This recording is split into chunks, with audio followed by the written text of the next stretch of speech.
हमारे देश में लड़कियों की सुरक्षा के लिए ऐसे कई कानून बनाए गए हैं जहां शिकायत करने पर आरोपी के खिलाफ तुरंत एफआईआर दर्ज करनी होती है।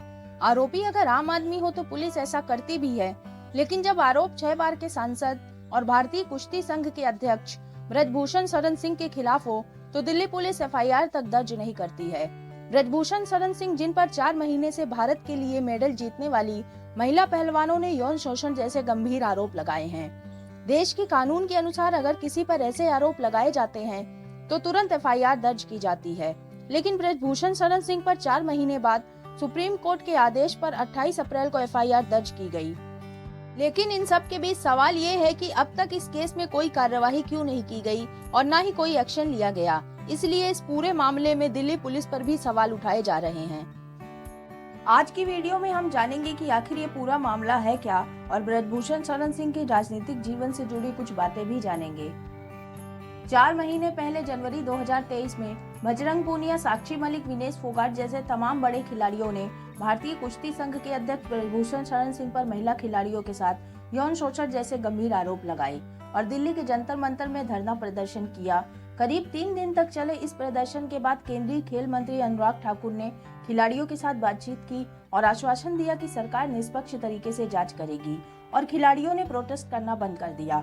इसके बाद जनवरी में ही महिला खिलाड़ियों द्वारा लगाए गए आरोपों की जांच के लिए कमेटी बनाई गई। प्रोटेस्ट कर रहे पहलवानों की मांग शुरू से एक ही रही है, कुश्ती संघ के अध्यक्ष ब्रजभूषण शरण सिंह की गिरफ्तारी। लगभग 2.5 महीने बाद जांच कमेटी ने 5 अप्रैल 2023 को अपनी रिपोर्ट दी, लेकिन इसे सार्वजनिक नहीं किया गया। इसके बाद प्रदर्शनकारियों ने जांच कमेटी के अधिकारियों पर आरोप लगाते हुए कहा कि ब्रजभूषण सिंह को बचाने की कोशिश की जा रही है, और 23 अप्रैल 2023 को फिर से जंतर मंतर पर विरोध प्रदर्शन करना शुरू कर दिया और ब्रजभूषण शरण सिंह की गिरफ्तारी की मांग करने लगे। खिलाड़ी एफआईआर दर्ज कराने का आदेश पाने के लिए सुप्रीम कोर्ट पहुंचे और सुप्रीम कोर्ट के नोटिस भेजने के बाद दिल्ली पुलिस ने ब्रजभूषण शरण सिंह के खिलाफ 2 एफआईआर दर्ज की। ये एफआईआर एक नाबालिग सहित 6 महिला पहलवानों ने दर्ज कराई, जिसमें ब्रजभूषण शरण सिंह पर छेड़छाड़ और यौन शोषण जैसे गंभीर आरोप लगाए गए।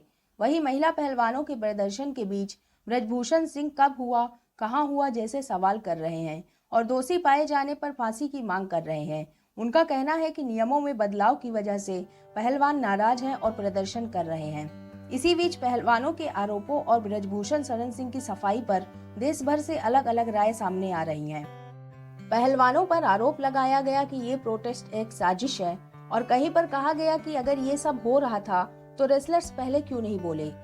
वहीं महिला पहलवानों के समर्थन में कुरुक्षेत्र की खाफ पंचायत सहित कई राजनीतिक पार्टियां भी उनके साथ खड़ी हुई और पहलवानों के इंसाफ के लिए लड़ाई की बात कही।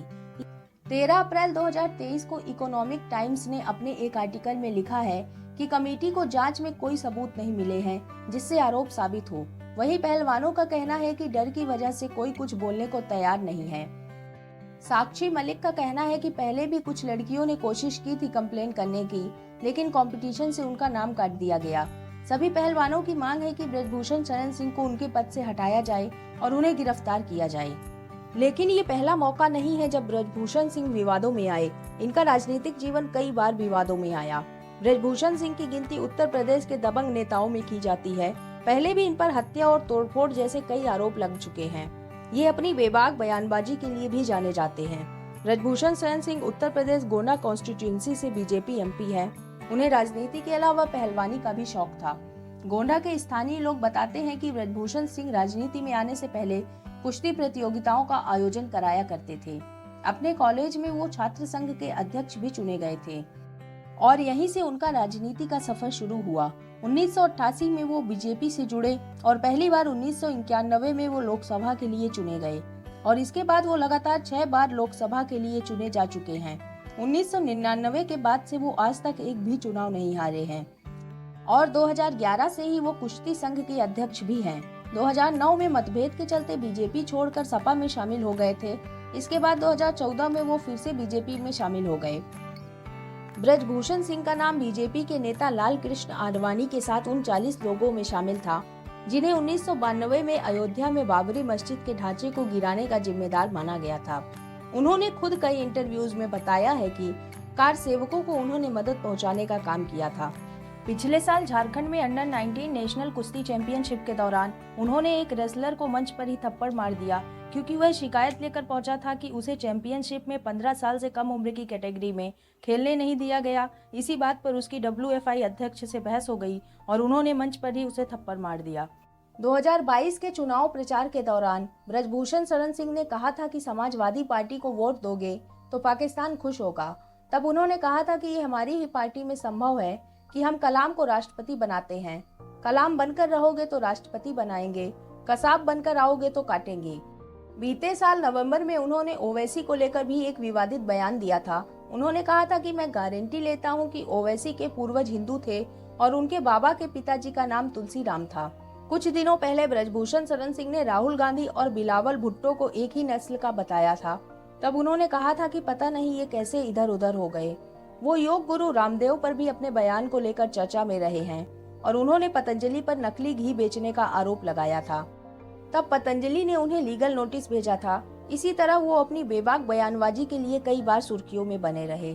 ब्रजभूषण शरण सिंह ने ही 2018 में कुश्ती में अनुबंध सिस्टम यानी कॉन्ट्रैक्ट सिस्टम की शुरुआत की थी, जिसके तहत खिलाड़ियों को अलग अलग ग्रेड में बांटा गया था और ग्रेड ए के खिलाड़ियों को 30 लाख, ग्रेड बी के खिलाड़ियों को 20 लाख, ग्रेड सी के खिलाड़ियों को 10 लाख और ग्रेड डी के खिलाड़ियों को 5 लाख देने का प्रावधान किया गया था।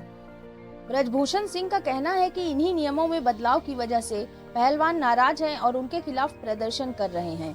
लेकिन पहलवानों का कहना है कि जब FIR दर्ज है तो ब्रजभूषण सिंह की गिरफ्तारी क्यों नहीं की जा रही है।